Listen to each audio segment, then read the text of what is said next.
Next on News Channel 13, we're live in Hudson, where a craving for coffee led a man to be a hero. Schenectady police search for 2 men in connection with a bold bank robbery. And do the new anti-wrinkle creams live up to their promises?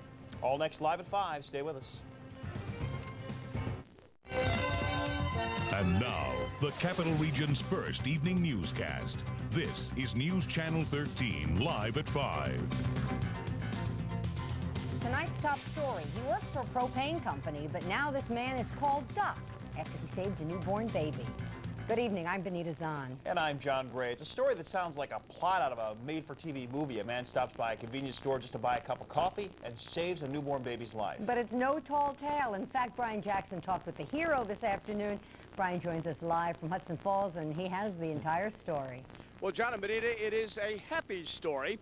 As it turns out, the difference between life and death for a newborn baby girl may well be one man's need for his morning coffee.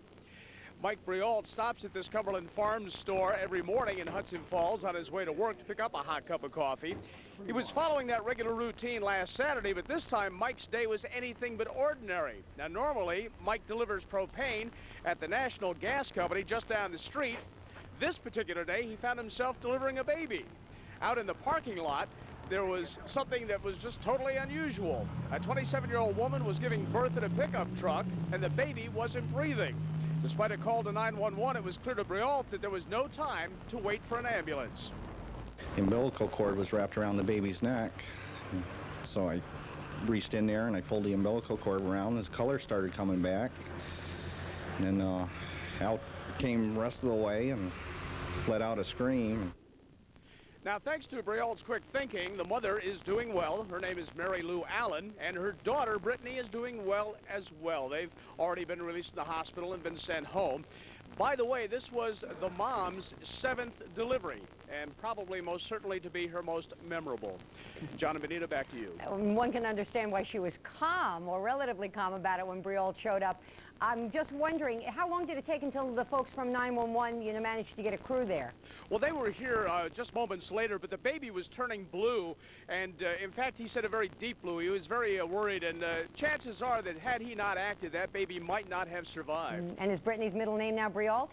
I'm not sure, but his new name is Doc. Doc. Bryan Jackson live in Hudson Falls. Thank you, John.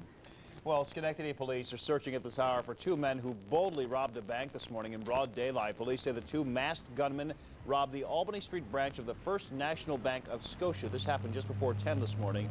The men flashed their guns and ran away after the robbery. Police are not telling us exactly how much loot they got away with. We can tell you, though, how much money has been raised for the Amber Santana Trust Fund. Amber is the 3-year-old Troy girl who was the victim of a vicious attack that left her mother dead. Today, the head of the Rensselaer County Legislature, Neil Kelleher, presented the Troy Police Benevolent Association with a check for $5,000. That puts the trust fund over now $20,375. More fundraisers are slated for this weekend. What a sweet child, huh? An emotional beginning to the Oklahoma City bombing trial today, and it's a way you can lend a helping hand to the flood victims in the heartland. We'll have those stories in a moment. First, though, Bob Kovachick clearing his throat because he's got that first look at the forecast. Dry in here. Dry, dry, dry. Let's talk about our weather. Pretty dry. It looks pretty good for the weekend. Maybe a little bit on the cool side, but let's talk short term for tonight. Sunset at 7:47 p.m. A few clouds around much of the night. Temperatures dropping back to 37.